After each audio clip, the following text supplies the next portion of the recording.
Hello friends, हम कर रहे थे इंटरनेशनल रिलेशन। इंटरनेशनल रिलेशन में लास्ट सेशन में हमने डिसआर्मामेंट एंड आर्म्स कंट्रोल का टॉपिक किया एंड आज हम करेंगे पॉलिटिक्स ऑफ न्यूक्लियर वेपन। जो डिसआर्मामेंट की पॉलिसी है वो आज के टाइम में सक्सेसफुल क्यों नहीं हो रही, क्यों कंट्रीज हैं वो आर्मामेंट की तरफ मूव कर रही हैं, उसका रीजन है कहीं ना कहीं न्यूक्लियर वेपन। तो आज के टाइम में जो न्यूक्लियर वेपन है इसकी पॉलिटिक्स वर्ल्ड लेवल पर सबसे इंपॉर्टेंट बन चुकी है। तो पॉलिटिक्स ऑफ न्यूक्लियर वेपन में आज हम करेंगे इम्पैक्ट ऑन इंटरनेशनल रिलेशंस। जो न्यूक्लियर वेपन्स हैं इनका इंटरनेशनल रिलेशन पर क्या इम्पैक्ट पड़ता है। जो न्यूक्लियर पॉलिटिक्स है आज के टाइम में बहुत ही इंपॉर्टेंट रोल प्ले कर रही है।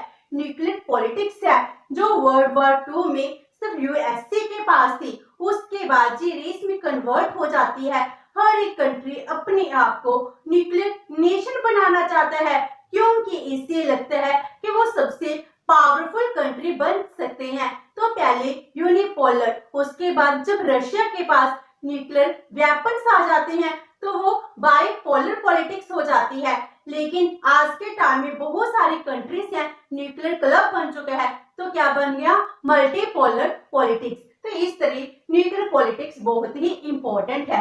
तो आज का एज कौन सी है, न्यूक्लियर एज है, जिसमें हम न्यूक्लियर वेपन्स की टेक्नोलॉजी की बात करते हैं। तो बहुत सारी नेशंस हैं वो न्यूक्लियर नेशंस बन चुकी हैं। तो हम इसको डिफाइन कैसे करते हैं इंटरनेशनल रिलेशन में, nuclear Nations and non nuclear Nations. Nuclear Nations कौन से हैं, जैसे यूएसए हो गया, फिर उसके बाद यूएसएसआर हो गया, जब रशिया कहलाता है, उसके बाद यूके है, उसने इसको डिवेलप किया, एंड फ्रांस, चाइना, फिर इंडिया, पाकिस्तान है, इजराइल है, इन्होंने भी न्यूक्लियर टेक्नोलॉजी को डिवेलप किया। तो इस तरह न्यूक्लियर नेशंस हैं वो एग्जिस्टेंस में आते हैं। तो आज के टाइम में जो न्यूक्लियर बम्स है, न्यूक्लियर वेपन्स है, न्यूक्लियर टेक्नोलॉजी है, जिस सबसे इंपॉर्टेंट रोल प्ले कर रही है। जो न्यूक्लियर वेपन्स है इससे पूरी की पूरी वर्ल्ड को बहुत बड़ा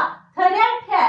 ये बहुत बड़ा थ्रेट है टू आवर सिविलाइजेशन, क्योंकि अगर एक बार अब अटैक होता है, अगर न्यूक्लियर अटैक हुआ तो इसके बाद क्या होगा, पूरी की पूरी सिविलाइजेशन है वो डिस्ट्रॉय हो जाएगी। जैसे जापान में जब न्यूक्लियर बम गिराए गए थे, उस बम के बाद पूरी तरह से डिस्ट्रक्शन हो जाती है। आज के टाइम में न्यूक्लियर बम है वो इतने ज्यादा डेवलप हो चुके हैं कि अगर आज अटैक होता है तो उसके बाद जो पूरा वर्ल्ड है बहुत बार इसको डिस्ट्रॉय किया जा सकता है। तो हम आज के टाइम में बैलेंस ऑफ थ्रेट में जी रहे हैं, क्योंकि हम क्या है, न्यूक्लियर वेपन से डरते हैं। जो आज के टाइम में वॉर है वो वॉर कौन सी है, टोटल डिस्ट्रक्टिव वॉर है, क्योंकि इस वॉर में सब कुछ डिस्ट्रॉय हो जाएगा, पूरी की पूरी कंट्री, पूरा का पूरा वर्ल्ड एक बार में ही डिस्ट्रॉय हो सकता है। तो आज के टाइम में जो न्यूक्लियर पॉलिटिक्स है इसने, न्यूक्लियर वेपन्स ने कौन सा टाइम अमर्ज कर दिया है, it emerged the time of unprecedented politics, जिसके बारे हमें कुछ नहीं पता कल क्या हो सकता है। इसीलिए आज के टाइम में जितनी भी कंट्रीज है बैलेंस ऑफ टेरर में जी रही हैं। तो जी न्यूक्लियर पॉलिटिक्स है जो बहुत इंपॉर्टेंट रोल प्ले करती है। तो अब इसका इम्पैक्ट और रोल क्या है of nuclear weapons on international relations. International relations में न्यूक्लियर वेपन है जो बहुत इंपॉर्टेंट रोल प्ले करते हैं और इसका बहुत ही बड़ा इम्पैक्ट है। वो क्या है, first one is impact on international power structure. जो न्यूक्लियर वेपन्स हैं इन्होंने इंटरनेशनल लेवल पर पावर स्ट्रक्चर चेंज कर दिया। इंटरनेशनल पावर स्ट्रक्चर कैसे चेंज हो गया, जब यूएसए के पास न्यूक्लियर बम थे, उसकी मोनोपोली थी, तो यूनिपोलर था। जब ईस्ट बाय यूएसएसआर है, इसने न्यूक्लियर बम्स को डेवलप कर लिया तो बाइपोलर हो गया, जिसमें पावर के लिए बहुत ज्यादा डिस्प्यूट्स होते हैं इंटरनेशनल लेवल पर। कोल्ड वॉर का पीरियड 1945 से 90 तक ये बाइपोलर की वजह से ही रहता है। उसके बाद न्यूक्लियर क्लब जिसमें 8 कंट्रीज हैं वो इंक्लूड हो चुकी हैं, और जो डेवलपिंग कंट्रीज हैं वो भी न्यूक्लियर वेपन्स है, टेक्नोलॉजी है, इसको डेवलप कर रहे हैं। तो आज का टाइम क्या बन गया? मल्टीपोलर स्ट्रक्चर बन गया। तो इंटरनेशनल लेवल पर पावर स्ट्रक्चर यूनिपोलर से बाइपोलर, बाइपोलर से मल्टीपोलर में कन्वर्ट होता जा रहा है। पहले यूनिपोलर था, फिर बाइपोलर, अब मल्टीपोलर। इसके बाद सेकंड पॉइंट है cold war and nuclear weapons. Cold war में बहुत इंपॉर्टेंट रोल किसका है? न्यूक्लियर वेपन्स का है, क्योंकि न्यूक्लियर वेपन्स ही एक मेन कोज थे जिस वजह से कोल्ड वॉर होती है। रशिया एंड यूएसए ये दोनों आपस में लड़ रहे थे, किस लिए? आर्मामेंट को ज्यादा से ज्यादा स्ट्रॉन्ग कर रहे थे, क्योंकि वो अपने आप को पावरफुल दिखाना चाहते थे। तो जो न्यूक्लियर वेपन्स हैं ये भी एक बहुत बड़ा फैक्टर थी कन्फ्लिक्शन का, जो यूएसए एंड ईस्ट वाले यूएसएसआर के बिटवीन में थी। तो न्यूक्लियर वेपन्स हैं, इस वजह से जो J2 पावर ब्लॉक्स हैं इनमें न्यूक्लियर रेस है वो स्टार्ट हो जाती है, जिससे पूरा वर्ल्ड 2 पार्ट्स में डिवाइड हो जाता है। तो न्यूक्लियर वेपन की वजह से क्या होती है? न्यूक्लियर रेस है वो स्टार्ट हो जाती है। Number 3, overkill capacity of the nuclear powers. जो न्यूक्लियर पावर्स हैं आज के टाइम में इसकी कैपेसिटी क्या है? Overkill capacity.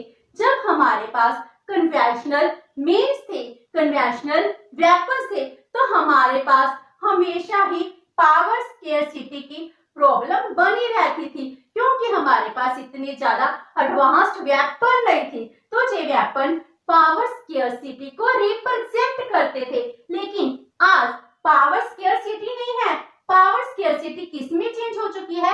पावर सरप्लस में चेंज हो चुकी है। आज के टाइम में जो न्यूक्लियर नेशंस हैं उनके पास बहुत सारी पावर है, तो वो पावर सरप्लस में कन्वर्ट हो चुकी है। तो इतनी पावर है कि वो पूरे के पूरे वर्ल्ड को सेवरल टाइम्स डिस्ट्रॉय कर सकती है। इसीलिए आज हम किस में जी रहे हैं? सेंस ऑफ फियर में जी रहे हैं। अगर किसी कंट्री ने किस पर अटैक कर दिया, न्यूक्लियर बम गिरा दिया, तो पूरा का पूरा वर्ल्ड डिस्ट्रॉय हो जाएगा। इसीलिए हम किस सिचुएशन में है? डर की सिचुएशन में है। तो ये क्या है? ओवरकिल कैपेसिटी बन चुकी है, पावर सरप्लस बन चुकी है। Next is defencelessness of the non nuclear state. जो नॉन न्यूक्लियर स्टेट्स हैं उनकी डिफेंसलेसनेस को शो करा रहा है, क्योंकि आज के टाइम में इंटरनेशनल रिलेशन में पूरा वर्ल्ड 2 पार्ट्स में डिवाइड हो चुका है। एक है न्यूक्लियर नेशंस एंड सेकंड तरफ है नॉन न्यूक्लियर नेशंस। और जो नॉन न्यूक्लियर नेशंस हैं वो बहुत ही ज्यादा वीक फील करते हैं, और वो समझते हैं कि इंटरनेशनल लेवल पर उनके जो नेशनल इंटरेस्ट हैं इसको प्रोटेक्ट कर पाना बहुत मुश्किल है। इसीलिए तो वो न्यूक्लियर थ्रेट में जी रहे हैं। वो इसीलिए अपने आप को हेल्पलेस फील करते हैं, क्योंकि वो अपने नेशनल इंटरेस्ट हैं उसको सिक्योर करने के लिए न्यूक्लियर नेशंस है उनकी हर बात माननी पड़ती है। अगर वो न्यूक्लियर नेशंस की नहीं बात मानते तो उनके लिए बहुत बड़ा खतरा होता है। इसीलिए वो अपने जो भी डिस्प्यूट्स है, कॉन्फ्लिक्ट्स है, इसको वैसे ही रहने देते हैं, और जो न्यूक्लियर नेशंस कहते हैं वो वही बात मान लेते हैं। जो जे क्या रिप्रेजेंट करता है? हेल्पलेस की सिचुएशन है, इसको रिप्रेजेंट करता है। Next is a new basis of state powers. जो स्टेट पावर्स हैं उसका नया बेस बन चुका है। पहले जब हम कहते थे पावर, तो कंट्रीज की पावर्स किससे शो की जाती थी? वो होती थी उसकी ज्योग्राफी से, टेरिटरी से, उसकी नेचुरल रिसोर्सेज से, पॉपुलेशन से, उसकी मिलिट्री से। लेकिन आज के टाइम में जिस सब कॉन्सेप्ट्स हैं है, फैक्टर्स है, आउटडेटेड हो चुके हैं। आज के टाइम में एक कंट्री पावरफुल है या नहीं है, ये कैसे पता चलता है? न्यूक्लियर टेक्नोलॉजी से, न्यूक्लियर एनर्जी से, न्यूक्लियर वेपन से। तो ये क्या बन चुके हैं? स्टेट की पावर को रिप्रेजेंट करते हैं। पहले क्या था? जिस कंट्री की टेरिटरी बड़ी होती थी, जिस कंट्री के पास बहुत सारे नेचुरल रिसोर्सेस होते थे, वही पावर में आती थी। लेकिन आज के टाइम में एक छोटी सी कंट्री अगर वो अपने आप को न्यूक्लियर नेशन में कन्वर्ट कर देती है, तो वो बहुत ही ज्यादा पावरफुल कंट्री बन जाती है। इस तरह स्टेट पावर्स है, उनका नया बेस है, वो हमारे सामने आता है। Next is change in the concept of war. आज के टाइम में वॉर का कॉन्सेप्ट है वो ही चेंज हो चुका है। पहले वॉर होती थी तो वो कहां पर होती थी? बाउंड्रीज पर होती थी, क्योंकि आपके बाउंड्रीज हमारे बाउंड्रीज, तो फ्रंटियर वॉर कहलाती थी। तो आज के टाइम में फ्रंटियर वॉर है, इसकी इंपॉर्टेंस ही खत्म होगी। अगर एक बार न्यूक्लियर अटैक होता है, वो फ्रंटियर आपके बाउंड्री पर नहीं होता, आपके बॉर्डर्स पर नहीं होता, वो कहां पर होता है? पूरी की पूरी कंट्री में होता है। तो इस तरह जो फ्रंटियर वॉर थी वो इसमें कन्वर्ट हो गई है, टोटल वॉर में कन्वर्ट हो चुकी है। तो इसने क्या कर दिया? जो गैप था between military personnel and civilians, इसका गैप को ही खत्म कर दिया। आज के टाइम में मिलिट्री पर्सोनल है या सिविलियन है, इनमें कोई भी डिफरेंस नहीं रह गया, क्योंकि एक बार अगर न्यूक्लियर अटैक होगा तो पूरी की पूरी कंट्री को डिस्ट्रॉय कर देगा। तो आज के टाइम में जो वॉर है वो मशीन वॉर है, टेक्नोलॉजी वॉर है, जिसने पुराने वॉर के कंसेप्ट को टोटली चेंज कर दिया। Next is difficulty in the exercise of power. जो पावर को एक्सरसाइज करना है, इस पावर को एक्सरसाइज करने में प्रॉब्लम हो रही है। पहले क्या था? अगर हमारे बॉर्डर पर डिस्प्यूट हो गए तो हम क्या करते थे? हम वॉर करना स्टार्ट कर देते थे। अगर एक कंट्री न्यूक्लियर कंट्री है तो वो डिस्प्यूट को सॉल्व करने के लिए बहुत मुश्किल हो रहा है। वो अगर न्यूक्लियर अटैक करेगी तो इससे सभी कंट्रीज डरती हैं, तो हम अपनी पावर को एक्सरसाइज नहीं कर पा रहे हैं। पहले क्या था? मिलिट्री एक्सरसाइज होती थी, वो कर लेते थे, लेकिन आज के टाइम में अगर वॉर होती है उसका रिजल्ट बहुत ही ज्यादा डेंजरस होगा। इसी डर से हम पावर को यूज नहीं कर पा रहे हैं। तो 1945 के बाद जब प्रैक्टिकली इसको यूएसए ने यूज किया था, उसके बाद जो न्यूक्लियर बम है इसको प्रैक्टिकली यूज करना बहुत ही डिफिकल्ट बन चुका है। आज के टाइम में कोई भी कंट्री न्यूक्लियर पावर्स है, वेपन्स है, इसको नहीं यूज करना चाहती, क्योंकि अगर हम इसको यूज करते हैं तो पूरी कंट्रीज है, पूरा नेशंस है, वो क्या कर देती हैं? अंगेज हो जाती हैं। इस तरह से ये बहुत बड़ी प्रॉब्लम हो जाती है।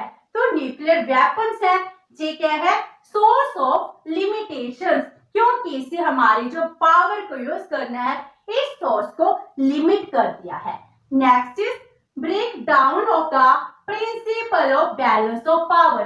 पहले कौन सा कॉन्सेप्ट चलता था?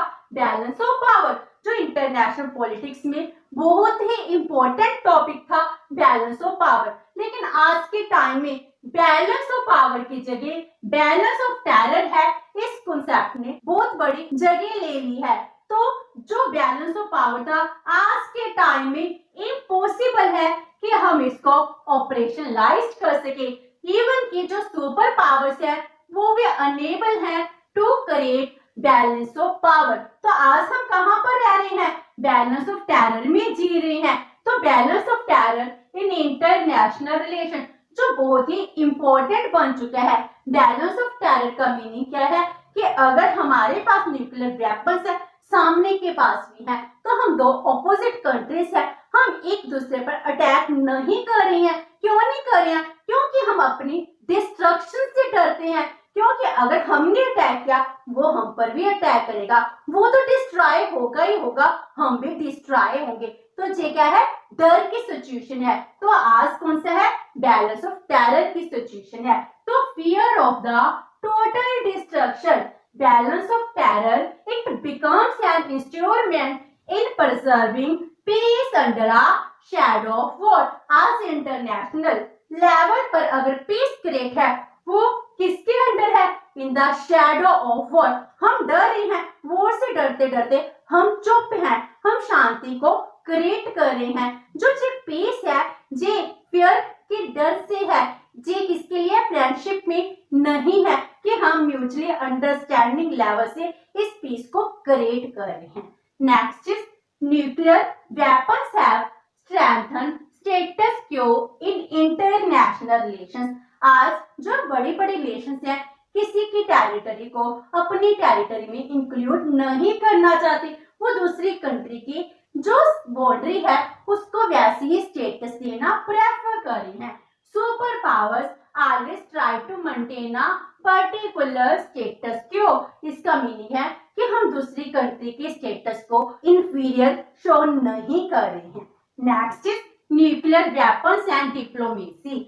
जो पहले के टाइम में डिप्लोमेसी होती थी उसमें हम फोर्स का थ्रेट देते थे, अगर आपने हमारी बात नहीं मानी तो हम फोर्स है, मिलिट्री पावर है, इसको यूज करेंगे। लेकिन आज के टाइम में डिप्लोमेटिक नेगोशिएशन में जो फोर्स है इसका थ्रेट खत्म हो चुका है। Force no longer used as a part of diplomatic negotiations. Next is a new pace in international relation. आज के टाइम में इंटरनेशनल लेवल पर जो पीस है वो ट्रस्ट के ऊपर बेस्ड नहीं है, वो किसके ऊपर है? वो डर के लिए पीस बनी हुई है। तो ये कौन सी पीस है? नेगेटिव पीस है। आज के टाइम में हमारे कंफ्लिक्ट है उसका कोई सोल्यूशन नहीं है, वो अनरिजॉल्व ही रह जाते हैं। तो बैलेंस ऑफ टेरर में हम जी रहे हैं। जो आज की पीस है वो टेंस्ड पीस है, कंफ्लिक्शन की पीस है। Next is impact on डिसआर्मामेंट। डिसआर्मामेंट इसके लिए इसका पॉजिटिव एंड नेगेटिव दोनों तरह का मिला जुला इम्पैक्ट है। तो ये पैराडॉक्सल बन चुका है, हेल्पफुल भी है अनहेल्पफुल भी है। हेल्पफुल कैसे? क्योंकि अब हर एक कंट्री चाहती है कि हम जो वेपन्स हैं इन वेपन्स को ज्यादा प्रोलिफरेट ना करें, तो नॉन प्रोलिफरेशन की ट्रीटीज करते जा रहे हैं। तो हेल्पफुल होगी और अनहेल्पफुल हर एक कंट्री चाहती है कि हमारे पास न्यूक्लियर वेपन्स होने चाहिए। Next is impact on the concept of nation states and sovereignty. जो नेशन स्टेट्स हैं, नेशन की सॉवरेनिटी है, इन पर भी बहुत ज्यादा प्रॉब्लम्स क्रिएट हो रही हैं। आज के टाइम में जो सॉवरेनिटी है वो नहीं है इंटरनली एंड एक्सटर्नली अनलिमिटेड, आज के टाइम में लिमिटेड है।